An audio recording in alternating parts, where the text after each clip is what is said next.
প্রিয় দর্শক, সহিহ হাদিসের বর্ণনায় আজকে আমরা এমন এক যুবকের কথা জানব যে মৃত্যুবরণ করেছিল এবং গোসল করিয়ে কাফন পরানোর পরে সে পুনরায় আবার জীবিত হয়ে যায়। ঘটনাটি হযরত আনাস রাদিয়াল্লাহু তাআলা আনহু থেকে বর্ণিত। হিজরতের পূর্বে নবীজি তখন মক্কায় অবস্থান করছিলেন। মদিনার অদূরে ছোট্ট একটা মাটির ঘরে সেই ছেলেটি বসবাস করত। তাদের কোনো বিলাসবহুল ঘর ছিল না। তাদের ঘরের ছাউনি ছিল খেজুর পাতার, দরজা ছিল কাঠের তৈরি এবং মেঝেটি ছিল মাটি দিয়ে বানানো। আর্থিকভাবে তারা এতটাই দুর্বল ছিল যে সন্ধ্যা হলে খানিকটা তেলও অবশিষ্ট থাকতো না ঘরে আলো জ্বালানোর জন্য। তাও ছেলেটি কোনো এক জায়গা থেকে কিছু কাঠ জোগাড় করে সেই কাঠে আগুন জ্বালিয়ে সাময়িক সময়ের জন্য ঘরে আলো জ্বালাতো। তার বয়স ছিল প্রায় 14 বছরের মতো। কিছুদিন পূর্বে তার বাবাও মারা গিয়েছিলেন। তিনি মদিনার এক ধনী লোকের খেজুর বাগানে কাজ করতেন।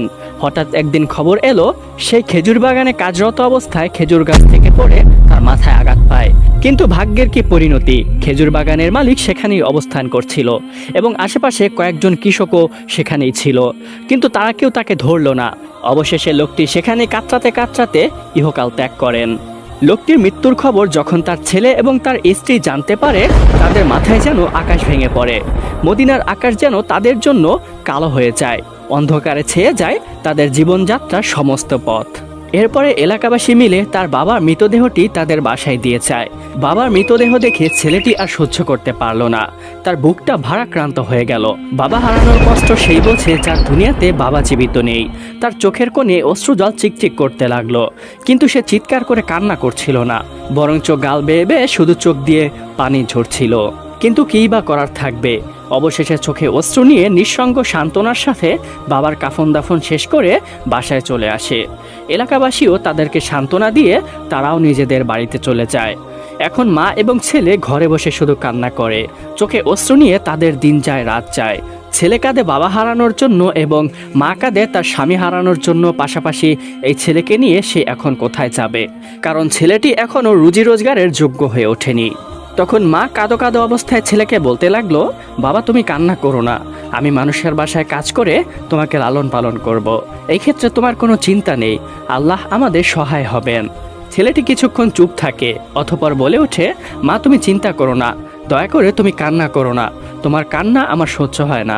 আমি এখন ছোট নেই, আমি এখন আগের সেই আব্দুল্লাহ নই, আমি যথেষ্ট বড় হয়েছি, আমি এখন কাজ করে খেতে পারবো। তাছাড়া আমার বাবার মতো 2 জন বাবার ভাই তো এখনো জীবিত রয়েছেন, অর্থাৎ আমার চাচারা, তারা তো আছেনই আমাদের জন্য, তারাই আমাদের অভিভাবক হবেন। কিন্তু মা তো জানতো তার স্বামীর ভাইয়েরা তাদের সাথে কিরূপ আচরণ করত। পরের দিন সকালের দিকেই ছেলেটি তার বড় চাচার বাড়িতে যায়। আব্দুল্লাহ তার চাচার কাছে গিয়ে কাকতির স্বরে তার কাছে বলতে থাকে, হে চাচা যান, আপনি তো শুনেছেন আপনার মেজ ভাই অর্থাৎ আমার বাবা গতকালকে মারা গিয়েছেন, তিনি ইহকাল ত্যাগ করেছেন। এখন আপনি হচ্ছেন আমার একমাত্র অভিভাবক এবং একমাত্র ভরসা। দয়া করে আপনি আমাকে একটু সাহায্য করুন। গতকালকে সারা দিন এবং সারা রাত আমি না খেয়ে রয়েছি, আমার অনেক ক্ষুধা পেয়েছে, দয়া করে একটু খাবারের ব্যবস্থা করে দিন। কিন্তু আব্দুল্লাহর চাচা তাকে তাড়িয়ে দিয়ে বলতে থাকে, দুর্ভাগা কোথাকার, এখান থেকে চলে যা। তোর বাবা যতদিন জীবিত ছিল ততদিন সে আমার ভাই ছিল এবং তুই আমার ভাতিজা ছিলি। তোর বাবা দুনিয়া থেকে চলে গিয়েছে, সুতরাং এখন তুই আমার কেউ না। এই বলে আব্দুল্লাহকে তাড়িয়ে দিয়ে সে নিজের ঘরে চলে যায়। বড় চাচার কথা শুনে তার চোখের পানি যেন সে আটকে রাখতে পারল না, কষ্টে বুকটা ভরে যাচ্ছিল। কষ্ট ভরা বুক নিয়েই সে তারপরে চলে গেল তার ছোট চাচার কাছে। ছোট চাচার কাছে গিয়ে তাকে ডেকে কাকুতির স্বরে তার কাছেও বলতে থাকে, হে ছোট চাচা, আপনার বড় ভাই অর্থাৎ আমার বাবা তো শুনেছেন গতকালকে মারা গিয়েছে, এখন আপনি হচ্ছেন একমাত্র ভরসা, দয়া করে আপনি আমাদের একটু সাহায্য করুন। কিন্তু সেও সাহায্যের হাত বাড়ালো না, উল্টো বলতে লাগলো, হে আব্দুল্লাহ, আমার কাছে তুমি কোনো সাহায্যের আশা করো না, আমি নিজেই নিজের সংসার চালাতে পারি না, তোমাদের অভিভাবকের দায়িত্ব আমি কিভাবেই বা গ্রহণ করব। এই বলে তার ছোট চাচাও সেখান থেকে চলে গেল। এরপরে আব্দুল্লাহ সেখান থেকে ফিরে আসে এবং বাড়ির পথে হাঁটা শুরু করে। তার চোখে অশ্রু, বুকে কষ্ট। 2 জন আপন মানুষ ছিল, তাদের কাছ থেকেও সে নিরাশ হয়ে ফিরে এসেছে।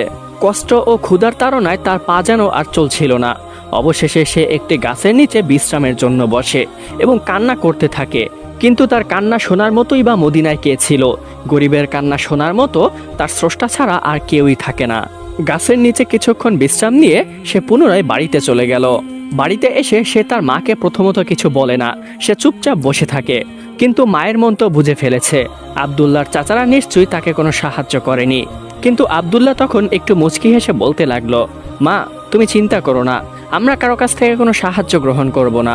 মহান আল্লাহ রব্বুল আলমিনের কাছে লাখো কোটি শুকরিয়া যে সে আমাকে সুস্থ রেখেছেন। আমি নিজের পরিশ্রমে রুজি আয় করে খাবো। পরের দিন ভোরবেলায় সে চলে গেল কাজের সন্ধানে। এখানে যায় ওখানে যায়, কিন্তু কোথাও কোনো কাজের সন্ধান পায় না। বিভিন্ন খেজুর বাগানে সে ঘুরতে থাকে, কিন্তু কেউই তাকে কোনো কাজ দেয় না। অবশেষে সেই ব্যক্তির কাছে গেল যেই ব্যক্তির বাগানে তার বাবা কাজ করত। তার কাছে গিয়ে সে কাকতি স্বরে বলতে থাকে, হে ধনী ব্যক্তি, আপনাকে মহান আল্লাহ রব্বুল আলামিন অনেক সম্পদ দিয়েছেন, আপনার অনেক বাগান রয়েছে, দয়া করে আপনার বাগানে আমাকে একটি কাজ দিন। আল্লাহর কসম করে বলছি, আপনার কাজ আমি যথাযথভাবে সম্পাদন করে দিব। কিন্তু সেই লোকটিও ভয় পেয়ে যায় এবং বলতে থাকে, দেখো আব্দুল্লাহ, তোমার বাবাও 2 দিন আগে আমার বাগানেই কিন্তু মারা গিয়েছেন। বাগানের কাজ অনেক কঠিন, খেজুর পাড়তে হয়, অনেক কাজ করা লাগে। তুমি অনেক ছোট, এই কাজগুলো তুমি পারবে না, তুমি বরঞ্চ অন্যত্র গিয়ে চেষ্টা করো। আব্দুল্লাহ যেন আর কিছু বলতে পারছিল না, তার গলার যেন স্বর বন্ধ হয়ে গিয়েছিল। 2 দিন যাবৎ সে না খেয়ে রয়েছে, কি করবে আর বুঝে উঠতে পারছিল না। বেলা বয়ে যাচ্ছে, তার মাও ঘরে না খেয়ে রয়েছে। অতঃপর সেই ব্যক্তিকে বলতে লাগলো, হে ধনী ব্যক্তি, আপনার কাছে তো অনেক সম্পদ রয়েছে, দয়া করে আমাকে কিছু রুটি অথবা কিছু খেজুরের ব্যবস্থা করে দিন। গত 2 দিন হলো আমি এবং আমার মা না খেয়ে রয়েছি, আমার ঘরে খাবারের মতো কোনো বস্তু অবশিষ্ট নেই। কিন্তু লোকটি অনেক পাষাণ ছিল, আব্দুল্লাহকে রুটি দিবে তো থাক দূরের কথা, তাকে একটি খেজুরও দিল না, বরঞ্চ তাকে দূর দূর করে তাড়িয়ে দিল। এরপরে আব্দুল্লাহ সেখান থেকে চলে আসে এবং একটি পথের প্রান্তে গাছের নিচে বসে কান্না করতে থাকে। বেলা প্রায় অনেকটাই হয়ে গেল, কিন্তু এখন পর্যন্ত সে নিজের জন্য এবং তার মায়ের জন্য কোনো রিজিকের ব্যবস্থা করতে পারেনি। ভাগ্যক্রমে সেখান দিয়ে অতিবাহিত হচ্ছিল মক্কার একজন গণ্যমান্য ব্যক্তি। তার মনটা অনেক ভালো ছিল, হৃদয়ে ছিল কোমলতার প্রভাব। এই ব্যক্তি পথিমধ্যে সেই আব্দুল্লাহকে গাছের নিচে কান্নারত অবস্থায় দেখতে পায়। তখন সে তাকে জিজ্ঞাসা করে, হে ছেলে, তোমার নাম কি? তুমি কোথা থেকে এসেছো? তুমি কান্নাই বা কেন করছো? তখন আব্দুল্লাহ তার মাথা তুলে সেই ব্যক্তিকে তার ইতিপূর্বের সমস্ত ঘটনা খুলে বলল এবং তার নামও বলে দিল। লোকটি ছেলেটির কথা শুনে তার চোখের পানি ধরে রাখতে পারল না।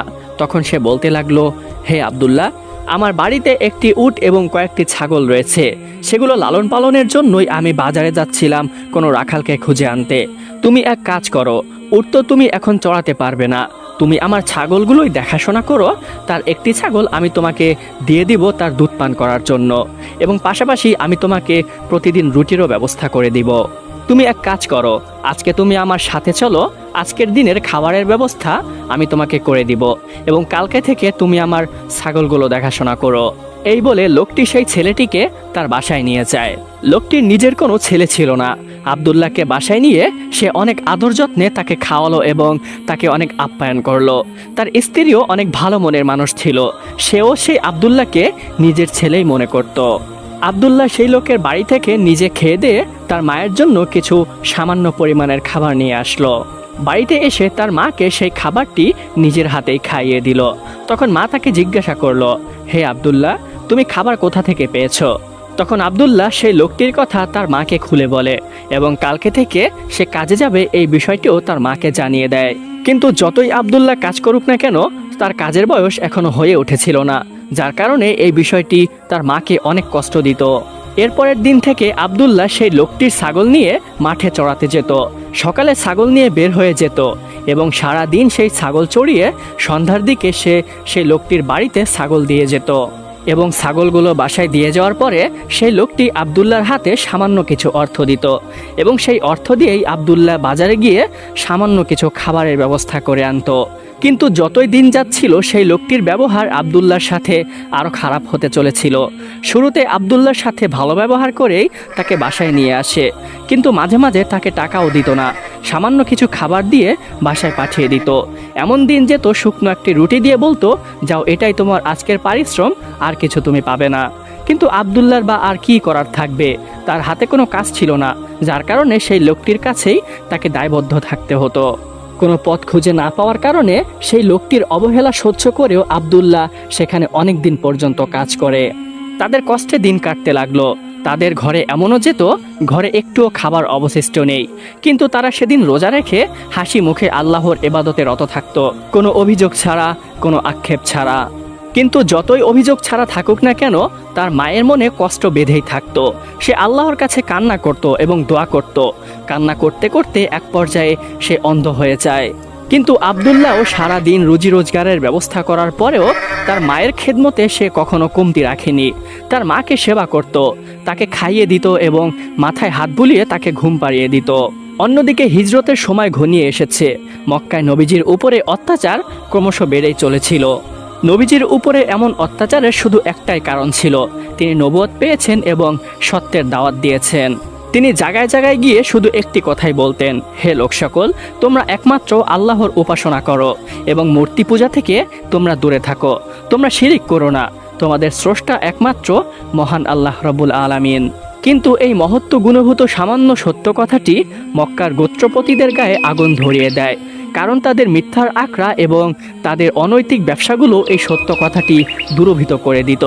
কিন্তু যতই তারা বিরোধিতা করুক না কেন, সত্যের আলো গ্রহণকারী মুসলমানগণ তখন ইসলাম গ্রহণ করে ফেলেছিলেন।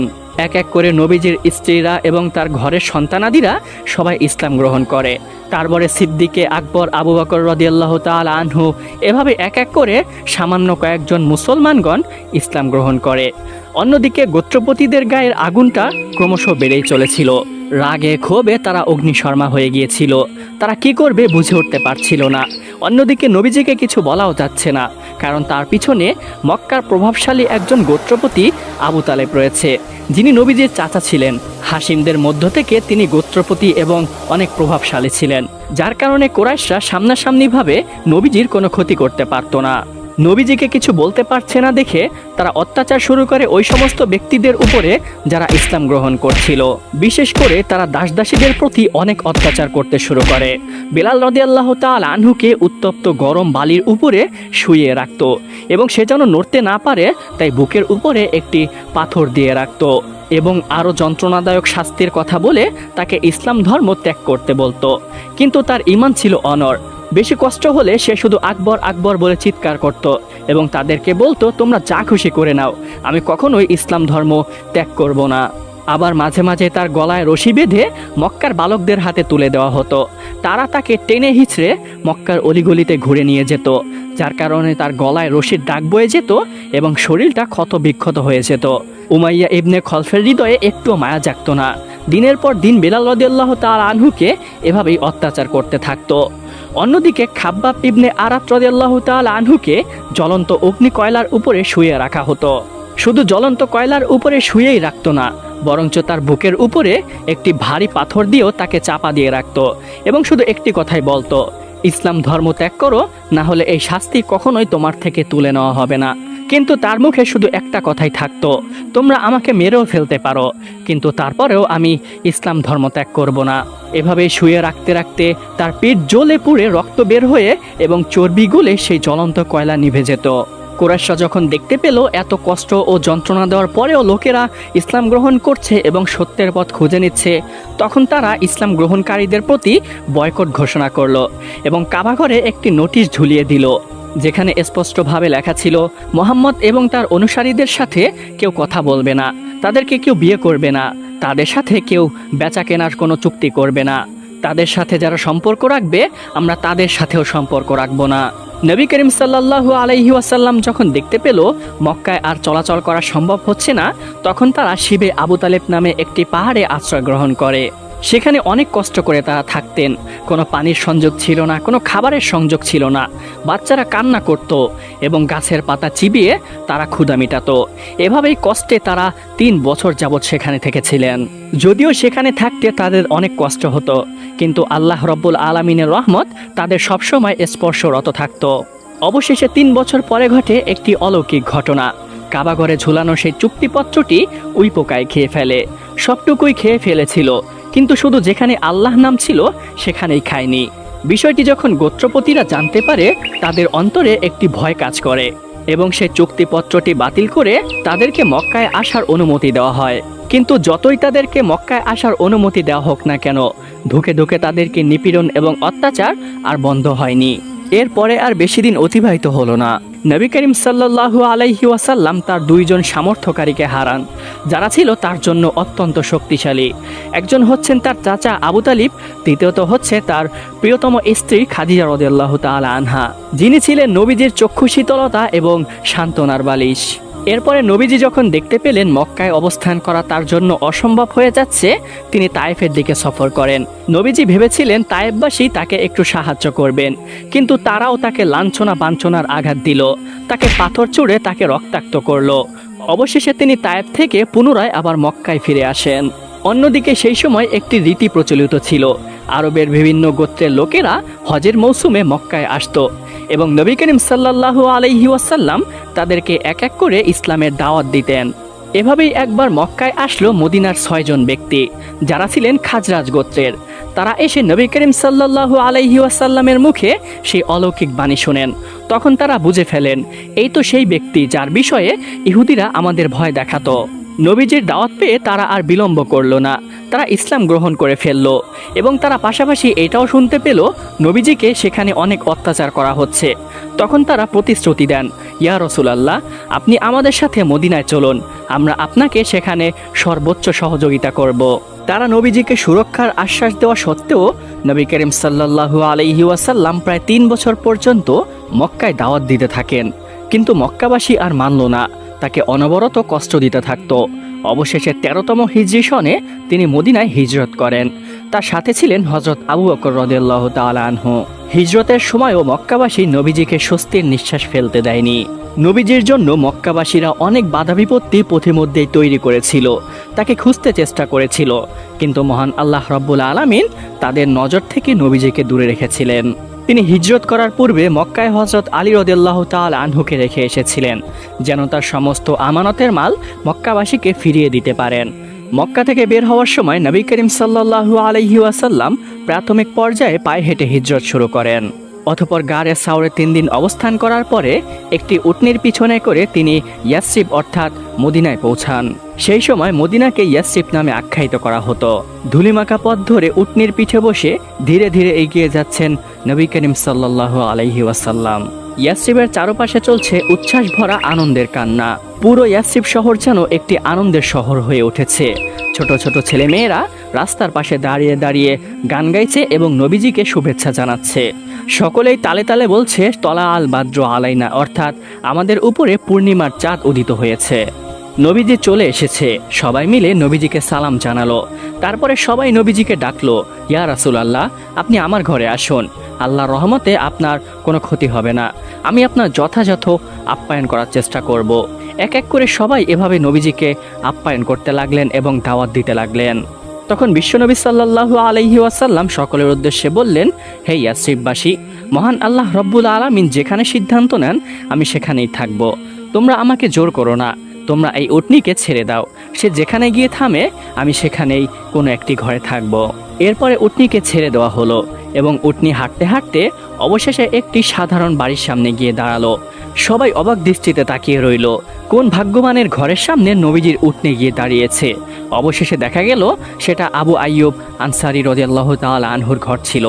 তিনি কোনো ধনী পরিবারের সন্তান ছিলেন না এবং সে নিজেও ধনী ছিলেন না, কিন্তু তার অন্তরটা অনেক প্রশস্ত ছিল। সে নবীজিকে বলতে লাগলেন, ইয়া রাসূলুল্লাহ, আপনি এই ঘরকে আপনার মনে করবেন, এই খাবার দাবার এবং আমার জানমাল সবকিছুই আপনার নিজের মনে করবেন। আশা করি আল্লাহর রহমতে আপনার আপ্যায়নে কোনো ত্রুটি থাকবে না, কিন্তু অগোচরে যদি কোনো ত্রুটি হয় তাহলে অবশ্যই দয়া করে আমাকে একটু অবগত করবেন। নবী করিম সাল্লাল্লাহু আলাইহি ওয়াসাল্লাম বাড়ির নিচ তলায় থাকতে শুরু করলেন এবং আবু আইয়ুব আনসারী বাড়ির উপর তলায়। কিন্তু রাতের বেলায় খাবার দাবার শেষ করে তিনি যখন নবীজির সামনে থেকে উঠে উপরে যাবেন তখনই তার অন্তর কেঁপে উঠল। সে মনে মনে ভাবতে লাগলেন, নবীজি নিচতলায় থাকবেন এবং আমি তার উপরে থাকব, এটা কখনোই সম্ভব না। তখন তিনি নবীজির সামনে গিয়ে আরজ করতে লাগলেন, ইয়া রাসূলুল্লাহ, আপনি নিচে থাকবেন এবং আমি আপনার উপরে থাকব, এটা কখনোই সম্ভব না। এর কোনো যোগ্যতা, অভিজ্ঞতা এবং সাহস কোনোটি আমার ভিতরে নেই। দয়া করে আপনি উপরতলায় থাকুন এবং আমি এই বাড়ির নিচতলায় থাকব। এরপর থেকে নবী করিম সাল্লাল্লাহু আলাইহি ওয়াসাল্লাম সেই বাড়ির উপরতলায় থাকতে শুরু করলেন। অন্যদিকে মক্কায় যখন সাধারণ মুসলমানদের উপরে অত্যাচার এবং নিপীড়ন বেড়েই চলেছে, তখন নবী করিম সাল্লাল্লাহু আলাইহি ওয়াসাল্লাম তাদেরকে কৌশল অবলম্বন করে মদিনায় হিজরত করার অনুমতি প্রদান করেন। এরপরে তারা ছোট ছোট দলে কৌশল অবলম্বন করে এক এক করে মদিনায় আসতে থাকেন। মদিনায় থেকে যারা নবী করিম সাল্লাল্লাহু আলাইহি ওয়াসাল্লাম এবং তার সাথী সঙ্গীদেরকে সাহায্য করেছিলেন তাদেরকে আনসার বলা হয়, এবং মক্কা থেকে যারা মদিনায় হিজরত করে গিয়েছেন তাদেরকে মুহাজির বলা হয়। মদিনায় যখন মুহাজিরের সংখ্যা এক এক করে বেড়েই চলেছে, তখন আনসারগণ নবী করিম সাল্লাল্লাহু আলাইহি ওয়াসাল্লামের কাছে অনুরোধ করলেন, ইয়া রাসূলুল্লাহ, আমাদের মুহাজির ভাইগণদেরকে আমরা নিজের সম্পদের ভাগ দিতে চাই, তাদেরকে আমরা আপন ভাই হিসেবে গণ্য করতে চাই। তখন নবী করিম সাল্লাল্লাহু আলাইহি ওয়াসাল্লাম আনসার এবং মুহাজিরদেরকে ভ্রাতৃত্বর বন্ধনে আবদ্ধ করে দিলেন। অন্যদিকে সেই অন্ধ মায়ের ছেলে কিশোর আব্দুল্লাহ যুবক বয়সে উপনীত হচ্ছে। যখনই সে নবী করিম সাল্লাল্লাহু আলাইহি ওয়াসাল্লামের মদিনায় আসার সুসংবাদ পায়, সে তার সাথে সাক্ষাৎ করার জন্য ব্যাকুল হয়ে পড়ে। কিন্তু সেই সময় সে দিনমজুরির কাজ করত এবং যার তত্ত্বাবধানে কাজ করত সে ছিল অনেক কঠোর। সকালবেলায় সেই মালিকের গবাদি পশুগুলো নিয়ে সে বের হয়ে যেত এবং সারা দিন রোদ্রে পুড়ে সেগুলো চড়াতো, এবং সন্ধ্যাবেলায় সেই গবাদি পশুগুলো তার বাড়িতে ফিরিয়ে দিয়ে যেত। একটু ব্যতিক্রম হলে আব্দুল্লাহ শুনতে হতো নানা ধরনের কুকথা। তাই আব্দুল্লাহ সারাদিনে নবীজির সাথে দেখা করতে পারত না। অবশেষে রাতে যখন বাসায় আসতো, তার মায়ের খেদমত করত। তার মাও তখন অন্ধ ছিলেন, সে কিছু দেখতে পেতেন না। রাতে এসে তার মাকে সেবা যত্ন করতেন, যার কারণে রাতেও সুযোগ পেতেন না। অনেক সময় আব্দুল্লাহ তার মাকে ঘুম পাড়িয়ে নবীজির সাথে সাক্ষাৎ করতে যেতেন, কিন্তু গিয়ে তাকে পেতেন না। অনেক সময় তাকে পেলেও দেখতেন তার চারপাশে অনেক লোকজন তাকে ঘিরে আছেন। এরপরে একদিন হঠাৎ করে নবী করিম সাল্লাল্লাহু আলাইহি ওয়াসাল্লাম একটি মাঠ দিয়ে অতিক্রম করছিলেন। ঘটনাক্রমে সেখানে সেই আব্দুল্লাহ তার গবাদি পশুগুলো চড়াচ্ছিল। নবীজিকে দেখেই আব্দুল্লাহ ছুটতে তার কাছে গেলেন এবং তার কাছে গিয়ে কান্না শুরু করে দিলেন এবং বললেন, ইয়া রাসূলুল্লাহ, আপনি মদিনায় আসার পর থেকে আপনার সাথে দেখা করার জন্য আমি অনেক চেষ্টা করেছি, কিন্তু আমি দেখা করার সুযোগ পাইনি। এই বলে আব্দুল্লাহ হাউমাউ করে কান্না শুরু করলো। তখন নবী করিম সাল্লাল্লাহু আলাইহি ওয়াসাল্লাম তাকে সান্ত্বনা দিলেন এবং বললেন, হে আব্দুল্লাহ, তুমি কান্না করো না।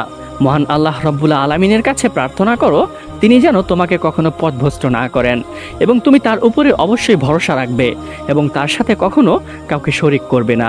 মনে রাখবে, তিনি কখনো তার বান্দাকে নিরাশ করেন না। এই বলে তাকে কিছু নসিহত করে নবীজি সাল্লাল্লাহু আলাইহি ওয়াসাল্লাম সেখান থেকে চলে গেলেন। এরপরে অনেক দিন কেটে গেল। হঠাৎ একদিন সেই আব্দুল্লাহ অসুস্থ হয়ে পড়ে। তার ঘরে সেবা করার মতো তেমন কেউই ছিল না, শুধু তার অন্ধ মা ছিল। সে আর কতটুকুই সেবা করতে পারবে, কিন্তু তারপরেও যতটুকু সম্ভব সে সেবা করত এবং মহান আল্লাহ রব্বুল আলামিনের কাছে কান্না করে শুধু এতটুকুই বলতো, ইয়া রব্বুল আলামিন, এই দুনিয়ায় আমার এই ছেলে ছাড়া আর কেউই নেই, দয়া করে তুমি তাকে সুস্থতা দান করো। কিন্তু দিন দিন আব্দুল্লাহর অসুস্থতা বেড়েই চলে। এক পর্যায়ে আব্দুল্লাহর অসুস্থতার কথা আশেপাশে ছড়িয়ে পড়ে এবং একদল সাহাবী তাকে দেখতে আসেন। তার ভিতরে হযরত আনাস রাদিয়াল্লাহু তাআলা আনহু ছিলেন। আনাস রাদিয়াল্লাহু তাআলা আনহু বলেন, আমরা এসে দেখতে পেলাম আব্দুল্লাহর শরীর জ্বরে পুড়ে যাচ্ছিল, মনে হচ্ছে আগুন তাকে স্পর্শ করেছে। অন্যদিকে তার অন্ধমা ঘরের কোণে বসে শুধু কান্না করছিল এবং শুধু এতটুকুই বলছিল, ইয়া আল্লাহ, আমার ছেলেকে সুস্থ করে দাও। এই বিষয়টি যখন নবী করিম সাল্লাল্লাহু আলাইহি ওয়াসাল্লাম জানতে পারলেন, তখন তিনি সাহাবীদেরকে আদেশ করলেন, হে সাহাবীগণ, আব্দুল্লাহর মা যেহেতু অন্ধ এবং সে অসুস্থ, তোমরা একজন একজন পালাক্রমে আব্দুল্লাহর ঘরে সেবার জন্য অবস্থান করো। নবীজির কথা মতোই সাহাবীগণদের থেকে একদিন এক একজন করে তার ঘরে থাকতে লাগলো এবং তার সেবা করতে লাগলো। কিন্তু শেষ পর্যন্ত আব্দুল্লাহ আর সুস্থ হয়ে উঠল না। এক পর্যায়ে সে ইহকাল ত্যাগ করে। তখন সাহাবীগণ তার চোখ বন্ধ করে তার মুখের উপরে কাপড় দিয়ে দিল। আব্দুল্লাহর মৃত্যুর খবর শুনে আশেপাশের লোকজন সেখানে জড়ো হলো। সবাই ছেলেটির দিকে কাকতির দৃষ্টিতে তাকিয়েছিল এবং তার মাকে বলল, হে আম্মাজান, আপনি আপনার ছেলের জন্য দোয়া করুন, মহান আল্লাহ রব্বুল আলামিন যেন তাকে ক্ষমা করে দেন। তার ছেলে ইহকাল ত্যাগ করেছে বুঝতে পেরে সে জিজ্ঞাসা করল, হে লোক সকল, সত্যি কি আমার আব্দুল্লাহ ইহকাল ত্যাগ করেছে? তখন লোকেরা বলল, হ্যাঁ, আপনার ছেলে দুনিয়া থেকে চলে গিয়েছে, আপনি তার জন্য দোয়া করুন এবং অবশ্যই আল্লাহর উপর থেকে নিরাশ হবেন না। তাদের কথাটি শুনে তার মা চোখের পানি ধরে রাখতে পারলেন না। ঝরঝর করে তার চোখের পানি ছেড়ে দিলেন এবং দুহাত তুলে আল্লাহর কাছে দোয়া করতে লাগলেন, ইয়া রব্বুল আলামিন, আপনি যদি জেনে থাকেন এই ছেলে আমার জন্য সেবা যত্ন করত এবং আমি বিপদাপদে আপনার দিকে প্রত্যাবর্তন করি এবং আপনার নবীর কথা অনুসরণ করি, তাহলে আপনি আমার উপর এই বিপদ দয়া করে চাপিয়ে দিবেন না। আল্লাহর কি কুদরত! মায়ের দোয়া শেষ হতে না হতেই আব্দুল্লাহর দেহে প্রাণ ফিরে আসে। সাথে সাথে সে নিজের মুখ থেকে নিজেই কাপড়গুলো সরাতে লাগলো এবং তার মাকে ডেকে বলল, হে মা, তুমি কান্না করো না, তোমার কান্না আল্লাহ কবুল করে নিয়েছেন এবং আমার প্রাণ ফিরিয়ে দিয়েছেন। আনাস রাদিয়াল্লাহু তাআলা আনহু বলেন, আমরা সেখান থেকে প্রত্যাবর্তন করার পূর্বেই সে তার মুখ থেকে কাপড় সরিয়ে নেয় এবং তারপরে সে আমাদের সকলের সাথে মিলে একসাথে বসে আহার করে।